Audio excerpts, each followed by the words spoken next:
जय हिंद साथियों, मैं आदेश आप सभी का आपके अपने परिवार राही आदि क्लासेस में स्वागत करता हूं। तो हम सभी हिंदी का प्रैक्टिस सेट सॉल्व करने वाले हैं, जो कि यूपीपी, यूपीएसआई या जहां पर भी हिंदी पूछी जाएगी वहां के लिए पर्याप्त होगा। आपके लिए जो नया क्वेश्चन हो उसे नोट कर लीजिएगा और आपसे एक रिक्वेस्ट है कि क्लास को अधिक से अधिक शेयर कीजिएगा। क्लास को पूरा देखिएगा शुरू से अंत तक। समय कम हो, थोड़ी स्पीड बढ़ा कर देख लीजिएगा।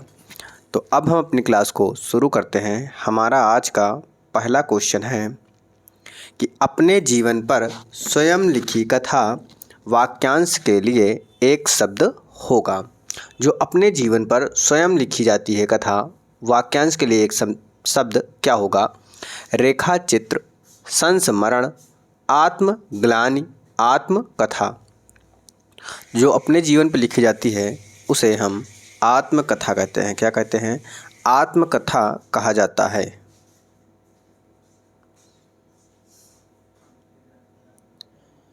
अगला क्वेश्चन है कि अन्न, अन्य शब्द युग्म के सही अर्थभेद का चयन कीजिए। अनाज, दूसरा, अनाज, फल, पेड़ पौधे या दूसरा पराया। तो अन्न और अन्य दिया गया है।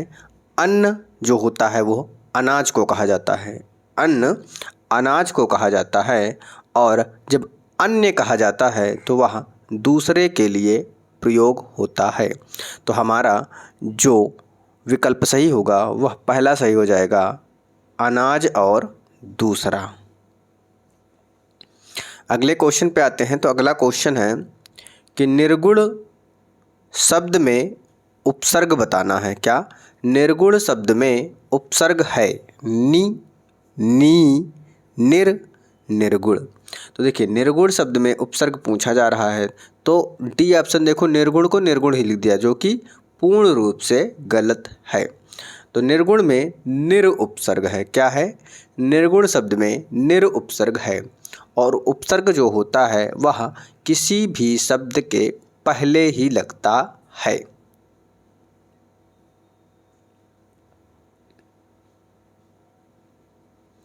अगला शब्द है खिलौना। खिलौना शब्द में मूल शब्द है। अब खिलौना शब्द में मूल शब्द क्या है? खिल, खेल, औना, ना। तो मूल शब्द खिलौना का जो है वह खेल शब्द है। क्या है? खेल शब्द है। इसमें खेल शब्द में औना प्रत्यय लगा है। क्या? औना प्रत्यय लगा हुआ है। तो हमारा मूल शब्द खेल हो जाएगा और जो प्रत्यय लगा है वह औना प्रत्यय लगा हुआ है। अगला क्वेश्चन है, इन्होंने कहाँ जाना है वाक्य के में किस प्रकार की अशुद्धि है? तो उन्होंने लिखा हुआ, क्या? उन्होंने कहाँ जाना है। वाक्य में अशुद्धि किस प्रकार की है? सर्वनाम संबंधी अशुद्धि है, संज्ञा संबंधी, क्रिया संबंधी या विशेषण संबंधी। जो उन्होंने है वहाँ उन्होंने नहीं होगा, क्या होगा? उन्हें होगा। क्या? उन्हें कहाँ जाना है या फिर उन्हें के स्थान पर उनको कहाँ जाना है, इस प्रकार से बनेगा। तो क्या हो जाएगा? सर्वनाम संबंधी अशुद्धि हो जाएगी। क्या? सर्वनाम संबंधी अशुद्धि हो जाएगी। अगला क्वेश्चन है, स्वर संधि में किसका मेल होता है? जब स्वर संधि आपको पढ़ाया गया होगा या कहीं से पढ़े होंगे तो स्वर संधि में किसका मेल होता है? स्वरों का मेल होता है, व्यंजनों का मेल होता है या शब्दों का मेल होता है या मात्रा का मेल होता है? तो स्वर संधि में स्वर से स्वर को ही मिलाया जाता है, यानी स्वरों का मेल होता है। हमारा सही उत्तर विकल्प ए हो जाएगा।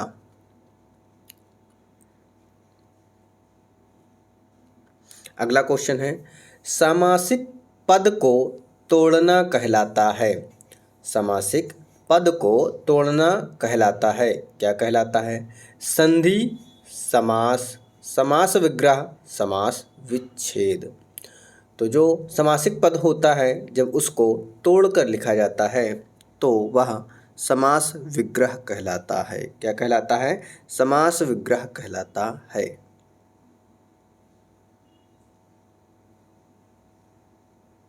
अगला क्वेश्चन है, कर्मवाच्य में प्रधान होता है। कर्मवाच्य में क्या प्रधान होता है?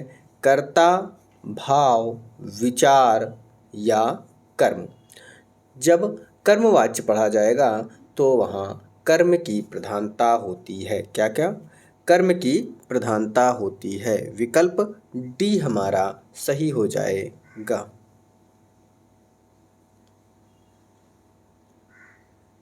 अगला क्वेश्चन है कि जिन शब्दों में लिंग, वचन, कारक आदि के कारण कोई परिवर्तन नहीं होता है वह।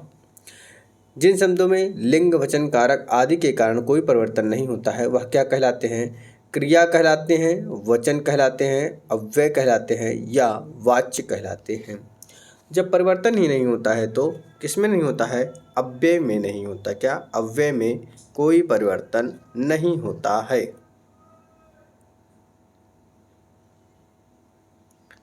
इस विराम चिन्ह का नाम है।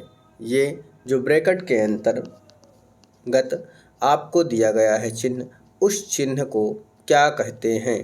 पूर्ण विराम, प्रश्नवाचक, अल्प विराम, योजक। तो उसे क्या कहा जाता है? प्रश्नवाचक चिन्ह होता है। ये क्या होता है? प्रश्नवाचक चिन्ह होता है।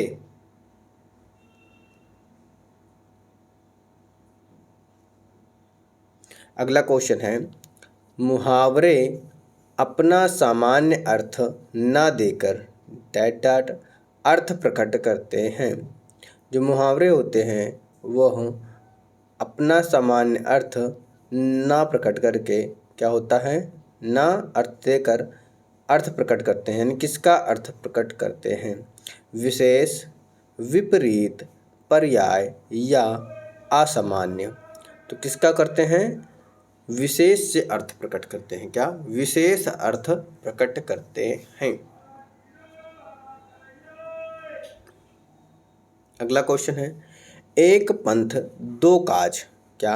एक पंथ दो काज लोकोक्ति का अर्थ है एक काज होना, लाभ ही लाभ होना, एक काम से चार लाभ होना, एक ही काम से दो लाभ होना।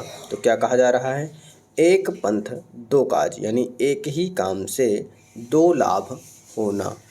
विकल्प हमारा डी सही हो जाएगा। हास्य रस का स्थायी भाव है।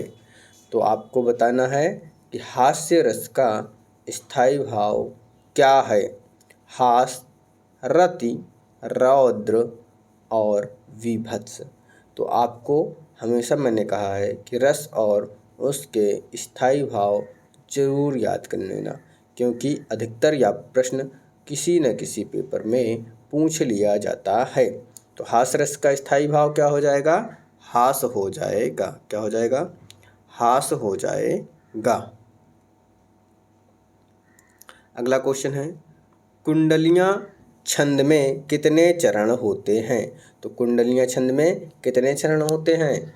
10, 6, 3, 4। तो कुंडलियाँ में हमेशा याद रखिएगा 6 चरण होते हैं। कितने? 6 चरण होते हैं।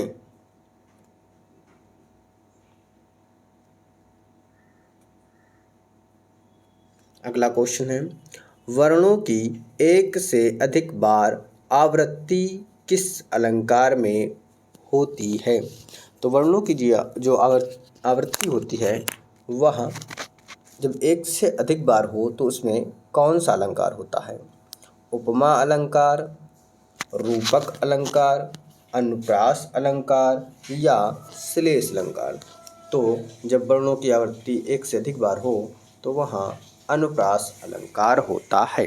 तो अनुप्रास अलंकार के भी भेद होते हैं। फिलहाल यहाँ भेद पूछा नहीं गया है। आगे देखते हैं अगले क्वेश्चन पे। अगला क्वेश्चन है, शब्द की सबसे छोटी इकाई क्या कहलाती है? जो शब्द की सबसे छोटी इकाई होती है वह क्या कहलाती है? स्वर कहलाती है, वर्ण कहलाती है, व्यंजन कहलाती है या अयोग वाह कहलाती है? तो जो स्वर की सबसे छोटी इकाई होती है वह वर्ण कहलाती है। क्या कहलाती है? वर्ण कहलाती है। तपस्वी का स्त्रीलिंग होगा। तपस्वी शब्द का स्त्रीलिंग बताना है। क्या हो जाएगा? तपस्विनी, तपसी, तापसी या तपस्या। तो तपस्वी का जो स्त्रीलिंग होगा वह तपस्विनी हो जाएगा, यानी विकल्प हमारा ए सही हो जाएगा। अगला क्वेश्चन है, आचार्य का पुल्लिंग शब्द होगा। आचार्य जो है वह स्त्रीलिंग शब्द है, लेकिन आचार्य का जो पुल्लिंग होगा वह गुरु, आचार्य, शिक्षक, आर्य। तो क्या होगा? आचार्य हो जाएगा। आचार्य शब्द पुल्लिंग होता है।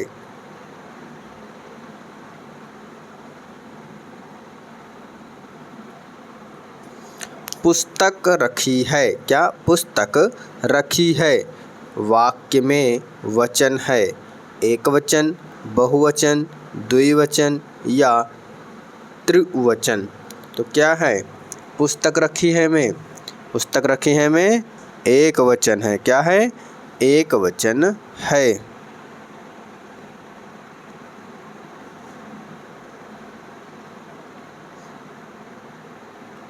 शिक्षक ने पाठ पढ़ाया। क्या? शिक्षक ने पाठ पढ़ाया किस कारक का प्रयोग है? शिक्षक ने पाठ पढ़ाया किस कारक का उपयोग है? करण कारक, कर्ता कारक, कर्म कारक, अपादान कारक। तो देखिए, आपको कारक और उसके परसर्ग यानी विभक्तियां जो होती हैं उन्हें याद होना चाहिए। कारक को क्वेश्चन को कई तरीके से पूछ सकता है। सेंटेंस यानी जो वाक्य होता है उसे बढ़ा सकता है। एक ही वाक्य में कई कारक हो सकते हैं। तो जब भी एक ही कारक में मतलब एक ही वाक्य में कई कारक होंगे तो वह किसी न किसी जिस कारक को पूछना चाहेगा अंडरलाइन करके यानी रेखांकित करके पूछ लेगा। यहाँ पर शिक्षक ने पाठ पढ़ाया यानी कर्ता ने, तो क्या हो जाएगा? यहाँ कर्ता कारक हो जाएगा। कौन सा कारक हो जाएगा? कर्ता कारक हो जाएगा। अगला क्वेश्चन है, पुरुषवाचक सर्वनाम के कितने भेद होते हैं? तो आपको पता होना चाहिए कि पुरुषवाचक सर्वनाम के कितने भेद होते हैं। 3, 2, 4, 7। तो सभी को पता होगा कितने होते हैं? 3 भेद होते हैं। वह कौन कौन से होते हैं? एक होता है उत्तम पुरुष, दूसरा होता है मध्यम पुरुष, तीसरा होता है अन्य पुरुष। क्या होता है? उत्तम पुरुष, मध्यम पुरुष और अन्य पुरुष। अगला क्वेश्चन है, विशेषण के मुख्यतः कितने भेद होते हैं? तो विशेषण के कितने भेद होते हैं? 3 भेद, 4 भेद, 6 भेद, 2 भेद। तो जो विशेषण के कितने भेद होंगे? हमेशा याद रखिएगा 4 भेद होते हैं। कितने? 4 होते हैं। कौन कौन से होते हैं ये आप सुन लीजिएगा और अगर नहीं पता तो नोट भी कर सकते हैं। सार्वनामिक विशेषण। क्या? पहला सार्वनामिक विशेषण, दूसरा गुणवाचक विशेषण। क्या? गुणवाचक। तीसरा संख्यावाचक, तीसरा हो गया संख्यावाचक। चौथा परिमाणवाचक या परिमाण बोधक विशेषण। तो ये आपके हो गए 4 विशेषण। अगले क्वेश्चन पे चलते हैं। अगला क्वेश्चन है कि निम्नलिखित में कौन सा विशेषण नहीं है? यहाँ बताना है कि कौन सा शब्द ऐसा है जो विशेषण नहीं है। पथरीला, नमकीन, बर्फीला। देखिए, पत्थर से पथरीला, नमक से नमकीन, बर्फ़ से बर्फीला। तो ये सभी क्या हैं? विशेषण हैं।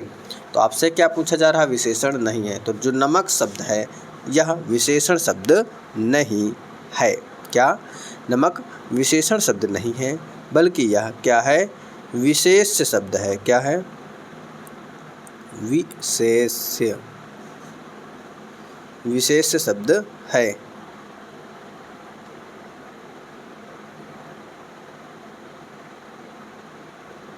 अगला क्वेश्चन है, किसी कार्य का करने या होने का बोध कराने वाले शब्द कहलाते हैं। किसी कार्य का करने वाले या होने का बोध कराने वाले शब्दों या शब्द कराने वाले शब्द कहलाते हैं। क्या कहलाते हैं? काल कहलाते हैं, संज्ञा कहलाते हैं, क्रिया कहलाते हैं या विशेषण कहलाते हैं।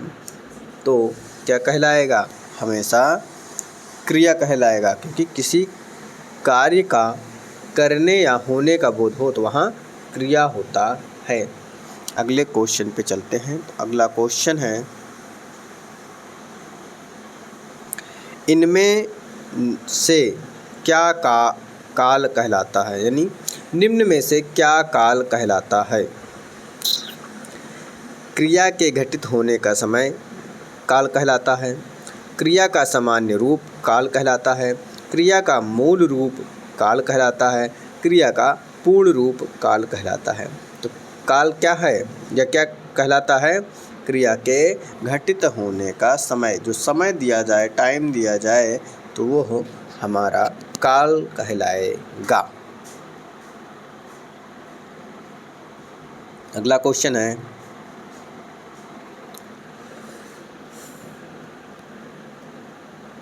संस्कृत भाषा से हिंदी में बिना परिवर्तन के प्रयुक्त होने वाले शब्द क्या कहलाते हैं? जो संस्कृत भाषा के शब्द हों लेकिन हिंदी में प्रयोग किया जा रहा हो, लेकिन बिना परिवर्तन के प्रयोग हो, तो वो क्या कहलाते हैं? तद्भव कहलाते हैं, तत्सम शब्द कहलाते हैं, देशज शब्द कहलाएंगे या विदेशी शब्द कहलाएंगे। तो वो हमेशा क्या कहलाएंगे? तत्सम कहलाएंगे। जो संस्कृत के शब्द को हिंदी में अगर लिखा जाए, पढ़ा जाए, बोला जाए, तो वह तत्सम कहलाता है।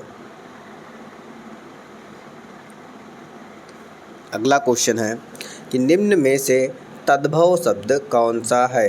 तो तद्भव शब्द का चयन करना है। ग्राम, अश्रु, सूर्य, माथा। तो यहाँ पर कौन सा है जो तद्भव शब्द नहीं है?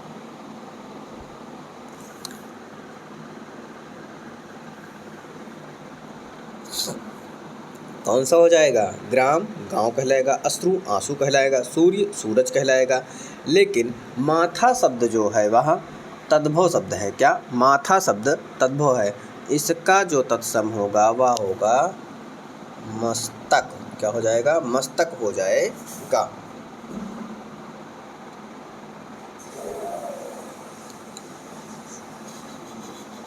अगला क्वेश्चन है,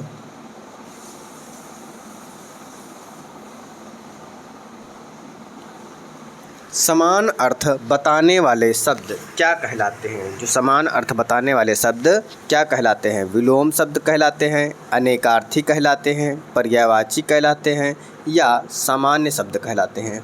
जो समान अर्थ बताने वाले शब्द को हम पर्यायवाची शब्द कहते हैं या पर्यायवाची शब्द कहलाते हैं। अग्रज का सही विलोम होगा। अग्रज का सही विलोम क्या हो जाएगा? अनुज, लघु, छोटा, सूक्ष्म। तो जो अग्रज का विलोम शब्द होगा सही, वह अनुज शब्द होगा। क्या होगा? अनुज शब्द होगा।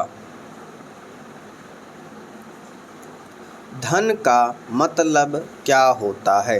धन का मतलब क्या होता है? अंक होता है, अर्थ होता है, स्वार्थ होता है या कोश होता है?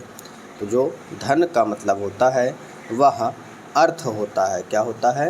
अर्थ होता है। अगला क्वेश्चन है, उर्वशी किसकी रचना है? तो उर्वशी किसकी रचना है? राम वृक्ष बेनीपुरी, रामधारी सिंह दिनकर, सिया राम शरण अज्ञेय। तो उर्वशी जो है वह रामधारी सिंह दिनकर की रचना है। क्या है? रामधारी सिंह दिनकर की रचना है। अब आपको एक गद्यांश दिया जा रहा है। इस गद्यांश से संबंधित क्वेश्चनों को हल करना है, लेकिन पहले इस गद्यांश को ध्यानपूर्वक पढ़ लेना है। तो गद्यांश को अब आप सभी भी पढ़िएगा। क्या कहलाता है या क्या कहता है गद्यांश? मोबाइल फ़ोन के एक नहीं अनेक लाभ हैं। मोबाइल फ़ोन के प्रयोग से निजी ज़िंदगी के साथ साथ व्यापार के क्षेत्र में भी व्यापक वृद्धि हुई है। आप अपने मोबाइल फ़ोन के माध्यम से कहीं भी रहकर अपने कार्यों को पूरा कर सकते हैं। इसे हर समय अपने साथ रख पाने के कारण आप हर समय लोगों के संपर्क में रहते हैं। क्या? हर समय लोगों के संपर्क में रहते हैं। मोबाइल फ़ोन के अनेक लाभों के साथ कुछ हानियां भी हैं। जहां यह सुखद है वहीं दुखद भी। जैसे आप कभी सो रहे हैं या खाना खा रहे हैं, उसी समय फ़ोन आ जाए तो काफ़ी बुरा लगता है। आप ड्राइविंग कर रहे हैं और फ़ोन आ जाए तो काफ़ी परेशानी होती है। आप यदि कुछ समय एकांत में बिताना चाहते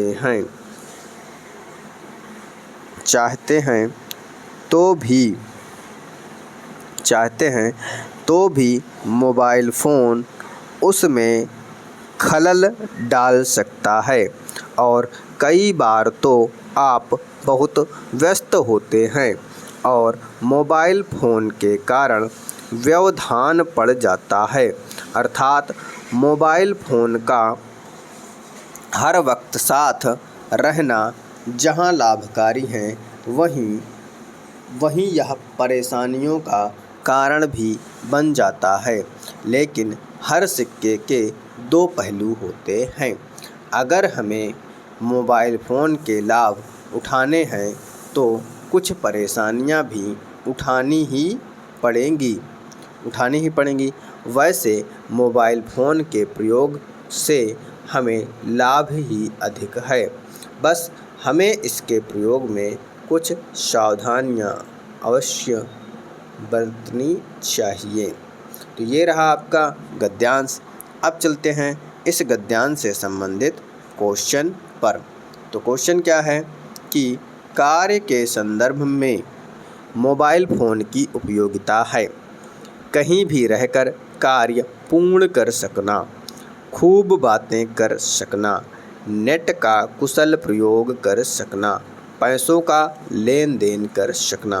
तो इन सारे विकल्पों को पढ़ने के बाद आपको क्या सही लगा? कहीं भी रहकर कार्य को पूर्ण कर सकना या कार्य को पूर्ण किया जा सकना। तो हमारा विकल्प जो है वह ए सही हो जाएगा। अगला क्वेश्चन है व्यस्तता की स्थिति में मोबाइल फ़ोन के कारण क्या हो जाता है? जब आप बिजी हो तो क्या हो जाएगा मोबाइल फ़ोन के कारण? लाभ हो जाता है, सहायता मिल जाती है, आराम मिल जाता है, व्यवधान उत्पन्न हो जाता है। तो क्या होता है? गद्यांश के संबंधित ही क्वेश्चन देना है। गद्यांश को जो पढ़ा है तो वहाँ क्या सही होगा? व्यवधान उत्पन्न हो जाता है। क्या हो जाता है? व्यवधान उत्पन्न हो जाता है। अगला क्वेश्चन है मोबाइल फ़ोन जहां सुखद है वहीं क्या होगा? संतोषजनक भी है, आरामदायक भी है, दुखद भी है या सुखकारी भी है। तो क्या होगा सही उत्तर? मोबाइल फ़ोन जहां सुखद है वहां दुखद भी है, यानी विकल्प हमारा सी सही हो जाएगा। अगला क्वेश्चन है, मोबाइल फ़ोन के कारण मोबाइल फ़ोन के प्रयोग में मोबाइल फ़ोन के प्रयोग में सावधानी बरतने से क्या होगा? लाभ होगा, हानि होगा, धन प्राप्ति होगा या परेशानी होगा? तो जब मोबाइल फ़ोन के प्रयोग से सावधानी बरतेंगे तो हमें क्या होगा? लाभ ही तो होगा। क्या होगा? लाभ होगा।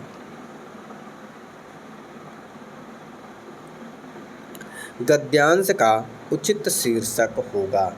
अब बताना क्या है कि इस गद्यांश का उचित शीर्षक क्या है? हमारा मोबाइल फ़ोन की हानि, फ़ोन के लाभ, मोबाइल फ़ोन। तो क्या हो जाएगा? उचित शीर्षक मोबाइल फ़ोन हो जाएगा, यानी विकल्प डी सही हो जाएगा। कौन सा? विकल्प डी सही हो जाएगा। अब आते हैं, आज का हमारा लास्ट क्वेश्चन है कि कौन सी कृति महादेवी वर्मा की है? तो यहाँ पर महादेवी वर्मा की कृति कौन सी है?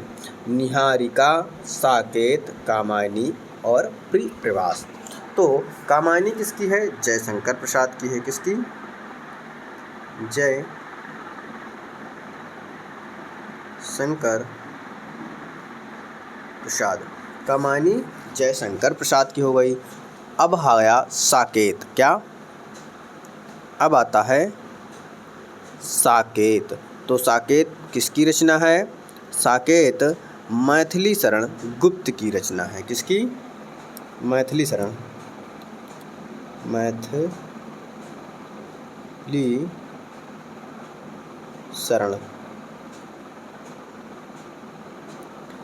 मैथिली शरण के हैं। अब आप जानते हैं प्रियप्रवास। तो प्रियप्रवास किसकी रचना है? तो प्रियप्रवास है अयोध्या सिंह उपाध्याय, यानी हरि औध कहा जाता है इन्हें। किसकी है? हरि औध जी की रचना है। अब बचा क्या? निहारिका। तो निहारिका जो है यहाँ सुधाकर पांडे की रचना है। क्या? निहारिका